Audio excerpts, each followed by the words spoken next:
Hi, everybody. This week you are focusing on generating your technical report, basically, and we're beginning, of course, with research. Now, last week you examined, we had sort of an introduction to the technical report, and last week's presentation introduced the research process in a very general way. This week I just want to get into more detail on that research process and identify a few ways in which we try to establish the legitimacy of the sources that we're looking at. Now, this is a quick overview. As always, you really do need to read the chapters very carefully. And I would say especially Chapter 8, because this week's discussion post has you actually evaluating sources using the guidelines in on page 169, I believe it is. It's specified in the discussion question. So making sure you're using sources which are accurate, current, and are actually supporting your analysis is really, really important. And the entire technical report can collapse if the sources are weak, or really do well, be built on a very firm foundation if you found strong sources. So again, I'm hitting highlights in this presentation, but you do need to read those chapters very, very carefully. The research process is really essential to decision making in the workplace. This is one of the reasons I think in 113 exploring research, conducting some research is especially important. 112 is an academic research class here at Delta College. In other words, you produce an academic research paper. But in the workplace, no decision is made, well, no decision should be made, no good decision is made without research, without consulting experts, without gathering data. Knee-jerk decisions or decisions that are made based on what ego, desire to establish one's position, whatever, those sorts of decisions tend not to work out very well for the businesses involved. So having accurate data, reliable information, and then conducting a careful analysis of that information is really essential to how the world functions, how businesses function and succeed. Okay, so it's important that you think critically about your research. And I'll add really, really quickly, this is a fundamental life skill as well. I mean, one of the things that's most frustrating for me as a comp teacher who teaches the writing process and the research process and critical thinking and all of this is just how little of how we interact with the world nowadays is based on solid critical thinking. So, and I'll leave it at that, I guess, without getting into politics. But 99.9% of the ways in which people are making decisions nowadays, it's based on all sorts of stuff that may or may not have anything to do with reality, including who we are, who we identify with, what the people around us think, what the people that we kind of affiliate ourselves with think, and very rarely is it based on critical thinking. So really, any decision you make in life should be built on critical thinking and careful research. You want your decisions to be based on what is, not what you want to be. I shared an article. I came across an article someone had shared on Facebook, and then I shared it recently. And yeah, I spent too much time on Facebook because I'm old, so I've not gone to something cooler yet. An article on Facebook that it was written by a comp teacher, and the gist of the article was basically saying that, listen, you can't have your opinion about everything. In other words, there are things that are, and then things that are opinion based, and the things that are just are. And we're in a little bit of a slippery position in terms of how we interact with the world nowadays, because we tend to think that what we choose to believe about anything or choose to think about anything is valid because it's our opinion. But I can choose to believe that the sky is green, and it's not going to be green. It's still blue. So it's an invalid. So at any rate, the research process, thinking critically about the sources of your knowledge, it's essential. Here's an overview of the research process, and you'll see that it sort of echoes what we talked about last week in that it is a step-by-step process. The only thing I would remind you of is that it is an iterative process. In other words, you begin with the initial search for information, you record your findings as you work through that search, you document your sources so that you can find them again and so that your readers can find them and your readers can see that they are valid, true sources. And we'll talk about MLA either in one of my upcoming presentations and then writing the document. But this is an iterative process. In other words, at any point along here, you might need to go back and look for more information. At any point along here, you might need to go back and document a source, revise a document based on something you found. So you can move back and forth through this process. And in fact, you should be moving back and forth through this process. These are the critical thinking stages in the research process. And again, these are outlined in that chapter, but I want to call attention to them again. This is chapter 7. Getting your questions right. So last week and this week, I'm having you really focus on getting your research question right. And your initial question, this is the thing I want to investigate in my tech report. And then what questions will guide your research. So for a few of you, when I gave you feedback on your topics, I might have said this is going to lend itself to argumentation. The problem with that is, if before you've done your research, you want to argue a specific position on something, then that is not a good research question. In other words, your question needs to be open-ended enough that your research will shape your conclusion. Okay?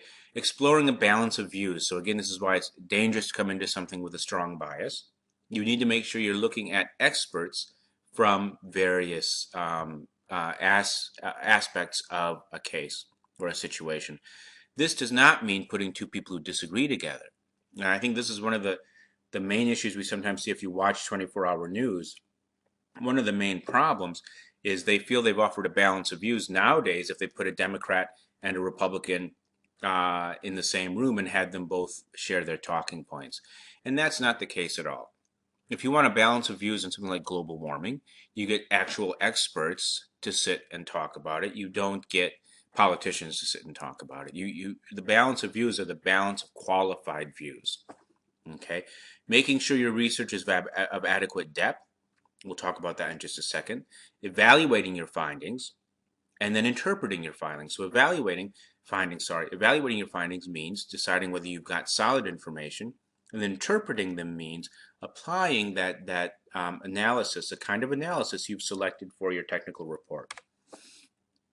This is a very interesting example of how starting with the right questions can really generate more and more and more ideas to give you a very in-depth look into your subject.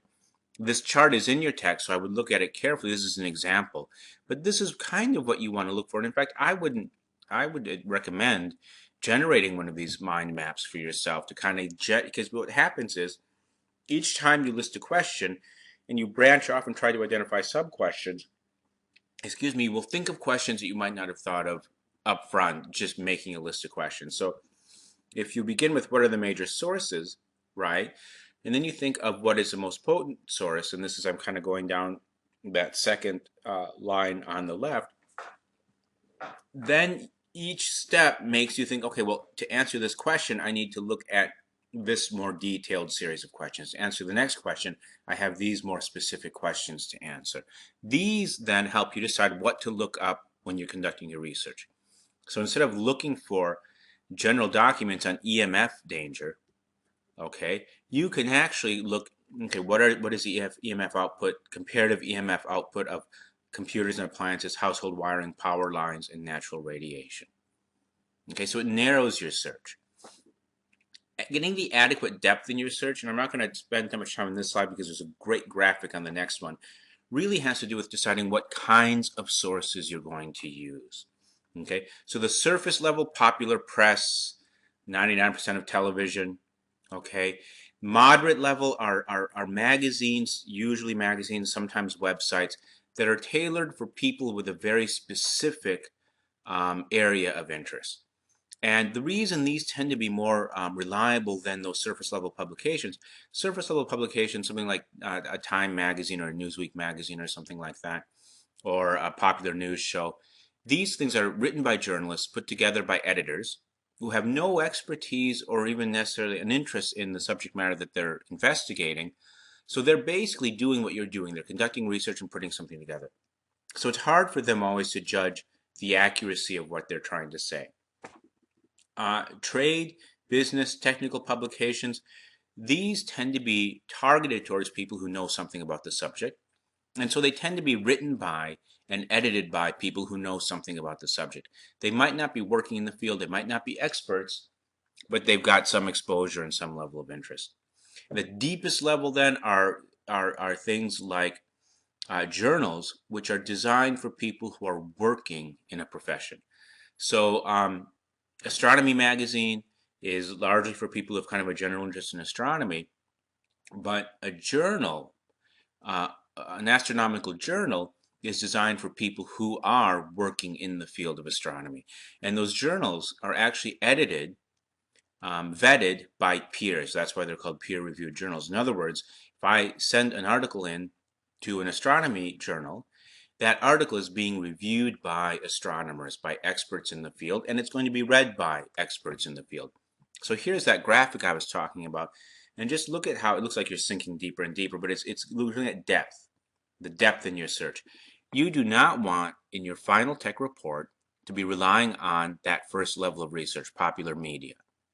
You want to be looking at either trade or business sources or journal sources or government sources. How do you decide what kind? That's based on your question. Where will the best information for the thing that you're looking at be found? Okay. Some subjects won't lend themselves to journals, for example. They might, for example, if you're doing something on manufacturing processes, there may be journals that talk about those in a very deep theoretical level, but there are trade magazines that might be more appropriate for what you want to write about. To evaluate your findings, you want to look at some general areas of potential concern. And listen to this carefully, and then be sure to read this in your text again. The author. Does the author have expertise in the subject about which he or she is writing? Okay. For the report, that really should end there. Just for general knowledge, if the person is not an expert, then you can look at the next step and say, okay, well, have they accessed experts? Do they cite sources from experts? The danger with that when you need really good information is that, yes, they might have accessed sources, but are they interpreting them correctly? Or are they being fair in their presentation of them? The publisher, what is the source of the information? Okay. Is it a source that might have biases? Is it a source that might be trying to sell you something? Is it a source that is clearly associated with the area which is being written about and so would be an established, recognized expert? The date. For most things, you want the most current possible date. Bias. You want to make sure that there's no um, um, clear indication that whoever produced this document or gathered this evidence went into it with a preconceived notion of what they wanted to get out. A review of material before publication. In other words, is there evidence of the work being done before this article came together in terms of research evaluating sources or conducting primary research, inclusion of references.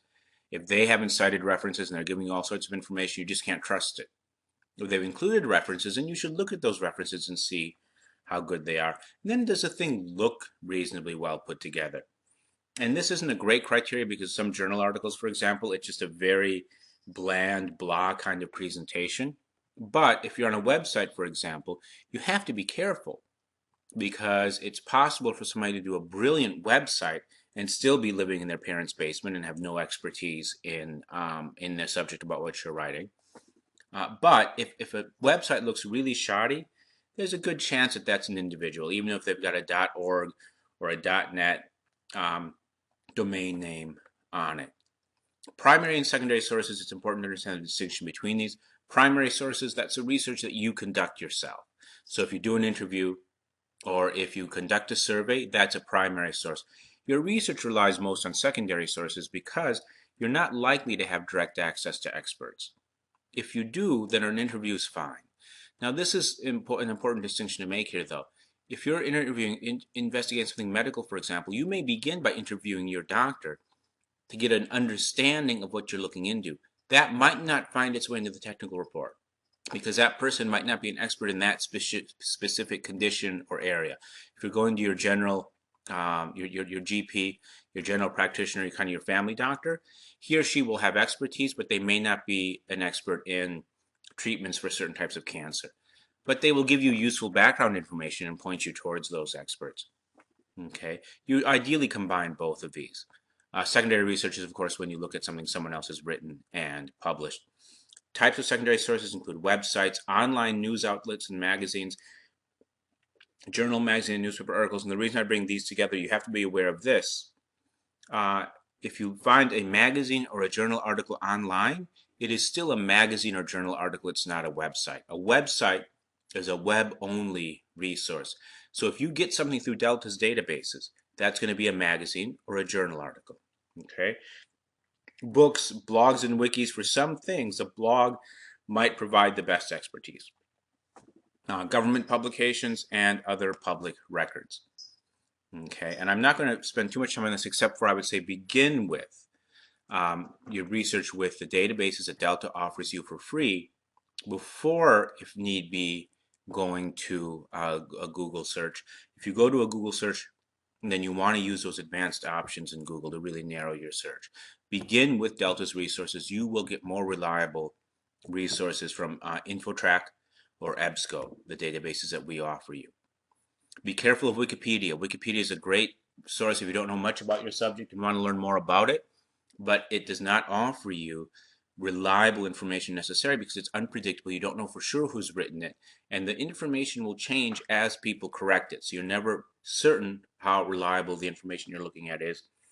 One advantage of it is, and I use it all the time, you can get a general overview of a subject, and then oftentimes they point you to some really great resources in the bibliography of that article. If it's a good article, you'll get some really great resources. Some of those are resources you might be able to use in your report.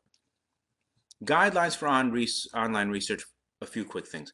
Expect any one search engine or directory to give you limited results. In other words, you want to run your search in a few different places. In the Delta databases, if there are specific databases for your area of expertise or the area your report is referencing, then look at it. Look at those, but also do the more general databases. Look at Google. Google's probably going to catch most things, but you will sometimes even find Yahoo will pick up things Google missed. Okay, I don't know if I'd go to Bing. Yahoo, Google, but begin with our databases. Be careful of keywords, and a lot of times you can find keywords in our databases. Again, if you run a search, a lot of times the results will include keywords that you might want to use to refine your searches next time around. Be aware if you don't come up with anything at all, it could just be a matter of changing how you say things. If you rewrite those keywords a little bit or use different words, you might produce results. So don't give up right away. If you're ever really stuck, call a reference librarian and ask them to help you generate keywords for your subject. Okay. I went too fast. The domain name, be careful of. And this is, of course, covered in your text. .com, they're trying to sell you something. .org, it is an organization of some kind. Now, it may not be more reliable because it might be an advocacy organization. In other words, something like the NRA or the American Civil Liberties Union. These are advocacy organizations. They might have some good information, but they're also going to be very biased. But they will have .org websites. .gov is government. .edu is universities or colleges. Look carefully for the site's purpose and sponsor. Be aware of what the site's trying to do. What's the main goal of this thing being on the internet? Try to save your sources and your bookmarks or your hot lists, and then you can always delete those after you finish your essay. You don't want to lose track of anything that you found. You might want to print things, a website that you're going to use for sure, because you want to have a record of what was on there at that time. The MLA citation style has you record when you looked at it. Okay, that's because websites will change sometimes. Okay. Let me just move through some of the primary sources here that you might want to use. Interviews are especially dicey. Not dicey, they're potentially very useful, but they have to be done correctly. Okay. The key is to have carefully thought out questions. Okay.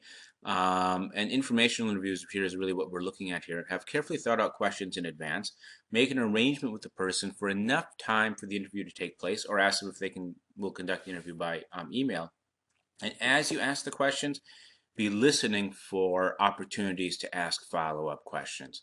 The best interviews will stray from the initial questions because as you learn more from the interviewee, you will have more questions to ask. Surveys are another possibility depending on what you're going to write about. Read the material on surveys very carefully, especially on crafting a questionnaire, and run questionnaires by me. If you want to conduct a survey, I would say run it by me just so I can give you suggestions, because it's a very particular type of endeavor, and it's very easy to get it wrong or be sloppy with it. If you're relying on the results of your own surveys, that survey better be good. Observations and experiments you probably won't conduct for this tech report, given the amount of time we have. Okay. Read really carefully about, and this is a chart from your book talking about the balance of views. Okay.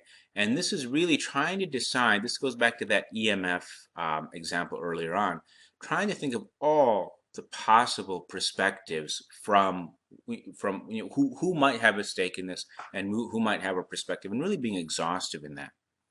Okay, so who's going to have something to say about how dangerous EMF radiation is? The power industry, media, EPA, okay, Office of Technology Assessment, a whole range of sources. That balance of views is essential because any of these sources might be incomplete or might have bias. Using evidence in your report, the kinds of evidence. This is from chapter 8, and it's very useful because it tells you here's a kind of evidence and an idea of where it might be used. So an anecdotal evidence is a story. They're very useful in terms of illustrating something. They're not always useful in terms of proving something, because one person might have an experience that is different from everybody else's. Statistical evidence. This is from expert research where they've kind of conducted studies that generate basically numbers, statistics, tables of data, and then for your purposes, you'd also be looking for people who've interpreted that data, because you probably won't have at this level in your education, this stage in your education, the degree of expertise to always translate these statistics into meaningful analysis. Expert testimony can be very useful when you, and this is when you take an article from a source who's an expert, that can count as expert testimony. The data that you might generate from primary research in terms of experiments, that might be something you would use in some situations, in some workplaces, probably not for this technical report. Textual evidence is getting into the sorts of things we do in literary analysis, which is really digging into a text. Where this might be useful in this kind of report is when you're trying to evaluate, find potential bias in a source. Then you do a very close reading of that source. And finally, observation. The most weighty